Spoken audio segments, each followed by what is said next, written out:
शिवसेनेच्या 60व्या वर्धापन दिनाच्या निमित्तानं शिवसेना पक्षप्रमुख उद्धव ठाकरे यांनी केलेल्या भावनिक आवाहनाची माझ्यावरती होणारे आरोप तुम्हाला खरे वाटत असतील तर मी आत्ता माझं पदही सोडायला तयार आहे.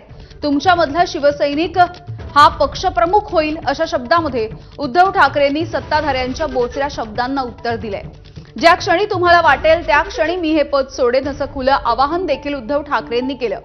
तर तुम्ही पद सोडण्याची अपेक्षा नव्हती तर बाळासाहेबांची तत्व पाळण्याची अपेक्षा आहे अशा शब्दांमध्ये शिंदेंच्या शिवसेनेनं उद्धव ठाकरेंवरती पलटवार केलाय.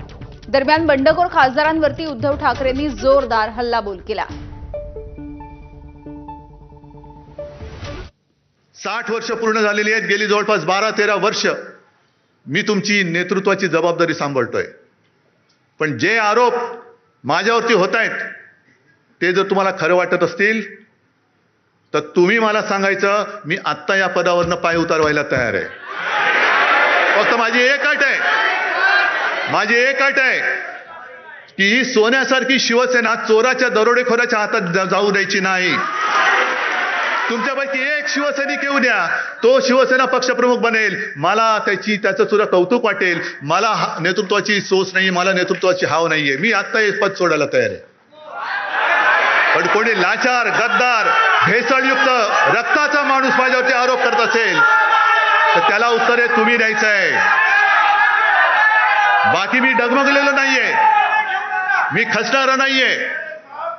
अनेक संकट आली, अनेक वादळं आली, मी पळणारा नाहीये. मी पहाडासारखा उभा राहीन, जबाबदारी स्वीकारेन. पण तुमच्या मनात जोपर्यंत विश्वास आहे तोपर्यंतच हे मी करेन. आणि ज्या क्षणी तुम्हाला वाटेल त्या क्षणी मी हे पद सोडल्याशिवाय राहणार नाही. दरम्यान शिवसेनेच्या नेत्यांनी उद्धव ठाकरे यांच्या याच आवाहनाच्या नंतर टीका केली आहे. तुम्हाला खरी वाटत असेल तर ती माझ्या पदाचा राजीनामा द्यायला तयार आहे. हे पहिलं त्यांना सोनिया गांधी आणि राहुल गांधी यांना विचारून द्यावं लागेल. शिवसैनिकांची भावना त्यांच्या संदर्भात एकच होती, त्यांनी पद सोडावं अशी कुणाची अपेक्षा नव्हती. बाळासाहेबांची तत्व विसरू नका, काँग्रेसच्या मांडीला मांडी लावू नका. त्यांनी जिल्हा परिषदच्या निवडणुकीमध्ये मी गेलो नाही हे कबूल केलं. सरदारांनी सैन्याबरोबर लढायचं असतं, राजांनी सरदारांसोबत लढायचं असतं, घरात बसायचं नसतं. ते सरदारांच्या सोबत सैन्यासोबत लढले नाहीत, घरात बसले. त्याच्यामुळे सैन्य त्यांच्याबरोबर राहिलेलं नाहीये. त्यांनी आज स्वतःच्या सगळ्या चुका त्या भाषणामध्ये कबूल केलेल्या आहेत.